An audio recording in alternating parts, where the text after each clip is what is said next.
The ANC's leaders were deployed to various parts of the country as the party marked the 150th anniversary of Charlotte Maxeke's birth. Maxeke was a social and political activist who challenged the discrimination against black people and also tackled patriarchy within the ANC and other formations of black solidarity. Now, President Cyril Ramaphosa was in the Eastern Cape yesterday, while David Mabuza, the Deputy President, was in Limpopo. ANC Secretary General Ace Magashule was in Kliptown in Soweto.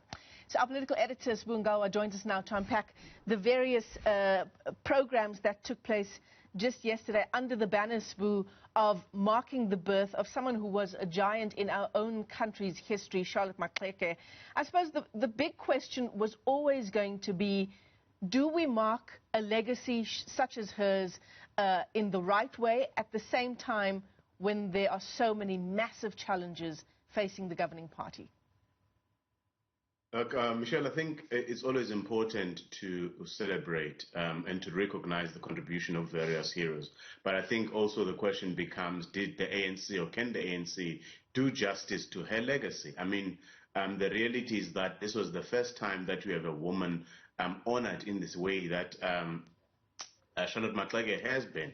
I mean, someone might argue that it's a tad too late, but the reality is it's important that it happened at some point, because you know that history has been unkind to women and to women leaders. It has had a tendency to either airbrush their role or completely obliterate or remove them from history. I mean, Charlotte Maxeke, 150 years, and the fact that for the first time you see the ANC doing this is actually quite remarkable. But obviously, I think to fully honor Charlotte Maxeke, it would have to not just be one day where you have all ANC leaders farmed out to various parts of the country. I mean, the issues that she was fighting as a young woman in the early 1900s are still prevalent today. I mean, she challenged and tackled patriarchy within black formations and within the ANC. The ANC 2 weeks ago, Michelle, issued a statement where it decried patriarchy and misogyny within the party. So that pretty much tells you that whatever struggle she waged, that struggle, particularly within the ANC, has not been successful. But beyond that, Michelle, I think we still live in a country where it is unsafe for women to walk down the street or to jog. And we still have a scourge of gender-based violence in this country.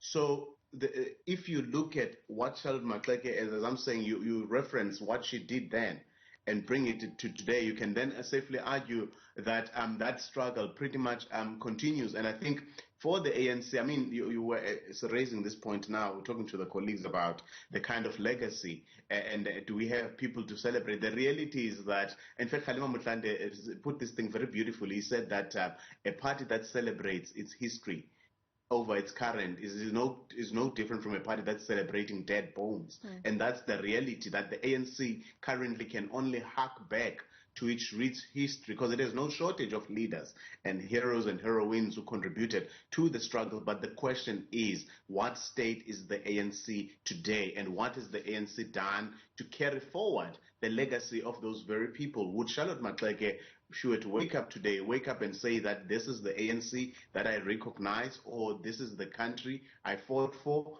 That's highly debatable, Michelle. Yeah. I mean, Sbu, just a very quick last comment from you.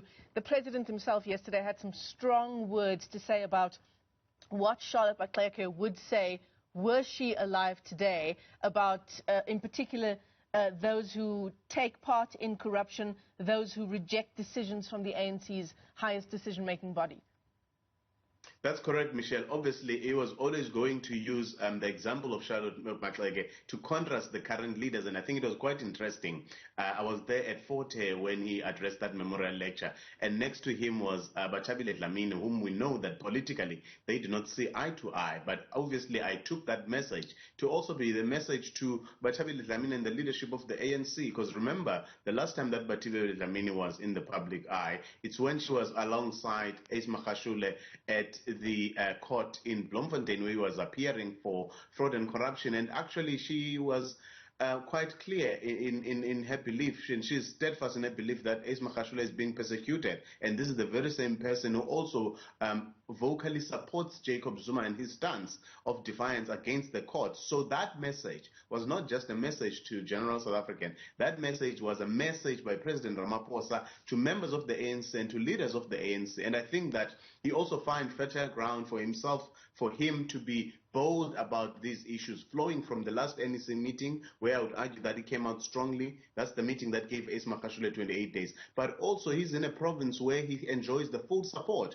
of the leadership led by Oscar Mabuyane, who did not mince his words yesterday, Michelle, in saying that they are firmly behind the president as the Eastern Cape, and that the president must continue to fight against corruption and challenge this so-called RET grouping within the ANC. So in a way, that message by the president, in contrasting Charlotte Maxeke, was about the contemporary politics of the ANC and the divisions that we see in the party. Yeah, absolutely. Just incredibly important there, those commemorations taking a completely different turn. Sbu Ngalwa, thanks very much for that. He is our political editor here at Newzroom Afrika.